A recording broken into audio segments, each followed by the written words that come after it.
எல்லாருக்கும் ஜானகி ஆட்சி கோலம் சேனல் சார்பாக ஆத்மார்த்த வணக்கங்கள். நான் உங்கள் தோழி சுபலக்ஷ்மி முத்துக்குமரன். இப்போது இந்த கோலத்தோட சும்மா நம்ம மியூசிக் போடுறதை விட்டுட்டு ஒரு சின்ன ஸ்லோகமோ இல்லை ஒரு சின்ன கதையோ சொன்னால் எப்படி இருக்குன்னு யோசிச்சு பார்த்தோம். முயற்சி பண்ணலாமே என்ன அப்படின்னு சொல்லி முயற்சி பண்ணியிருக்கோம். உங்களுக்கு பிடிச்சிருந்தா கமெண்ட் பாக்ஸில் பதிவூட்டம் பண்ணுங்கள்.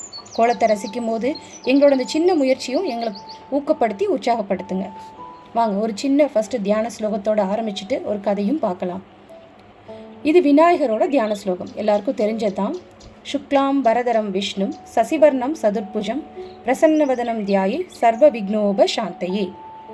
ஓம் கணானாம் துவா கணபதிக்கும் ஹவாமகே கவிம் கவீனாமுபமச்ர வஸ்தமம் ஜேஷ்டராஜம் பிரம்மனாம் பிரம்ம மனஸ்தப ஆனஸ் ஷுண்வன்னூதிபிஸ் சீதசாதனம். ஓம் ஸ்ரீ மகா கணபதியே நமக. வக்ரதுண்ட மகாகாய சூரியகோட்டி சமப்பிரபா குர்விக்னம் குருமே தேவா சர்வகாரியேஷு சர்வதா. கஜானம் பூஜகணாதி சேவிதம் கபிதஜந்து பலசார பக்ஷிதம் உமாசுதம் சோகவிநாச்ச காரணம் நமாமி விக்னேஸ்வர பாத பங்கஜம். மூஷிக வாகன மோதகஸ்த சாமரகர்ண விலம்பித சூத்திர வாமன ரூப மகேஸ்வர புத்திர விக்ன விநாயக பாத நமஸ்தே. இப்போ ஒரு சின்ன கதையும் பார்த்துடலாம். பறவையிடம் கற்ற பாடம், இதான் கதை பேர். ஒரு இளைஞன் ஒருவன் வேலை தேடி பல இடங்களுக்கு அலைந்தான். எங்கும் அவனுக்கு வேலை கிடைக்கல. வேலை கிடைக்காது, தேடுவதில் பயனில்லைன்னு சொல்லிட்டு போயிட்டே இருந்தான். களைப்பு, அவன் ரொம்ப களைச்சு போய் ஒரு மரத்து நல்லா உட்காந்தான். அந்த மரத்தில் மரங்கொத்தி பறவை ஒன்று வந்து அமர்ந்தது. கூறிய அழகால் அந்த மரத்தை டொக்கு டொக்குன்னு கொத்துச்சு. அங்கிருந்து தாவி அது இன்னொரு இடத்துல கொத்தியது.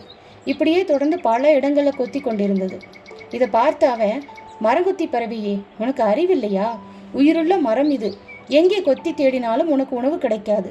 வீண் முயற்சி செய்கிற, வேற எங்கேயாவது சென்று உணவு தேடு என்றான். இளைஞனே, தேடினால் கிடைக்கும் என்பது என்னோட உறுதியான நம்பிக்கை. உணவு கிடைக்கும் வரை முயற்சியை கைவிட மாட்டேன்னு சொன்னது அந்த பறவை. உனக்கு அறிவுரை சொல்ல வந்தேனே, பசியால் துன்பப்படுன்னு எரிச்சலோட சொன்னான் அவன். பல இடங்களில் கொத்தியாது போரை ஒன்றை கண்டுபிடித்தது. போரையின் பட்டைகளை அழகால் பீத்தது. உள்ளே இருந்த புழுக்களை வயிறார உண்டது. இளைஞனே, தேடினால் கண்டிப்பாக கிடைக்கும். சோர்வு இல்லாமல் தேட வேண்டும் என்றபடி பறந்து சென்றது அந்த பறவை. புத்துணர்ச்சி பெற்றான் அவன். இது ஒரு நல்ல பாடம்னு அப்படியே போயிட்டான். மனசுக்குள்ளே நினச்சிக்கிட்டான், எனக்கும் வேலை கிடைக்கும், வேலை கிடைக்கும் வரை முயற்சியை விடக்கூடாதுன்னு. வணக்கம்.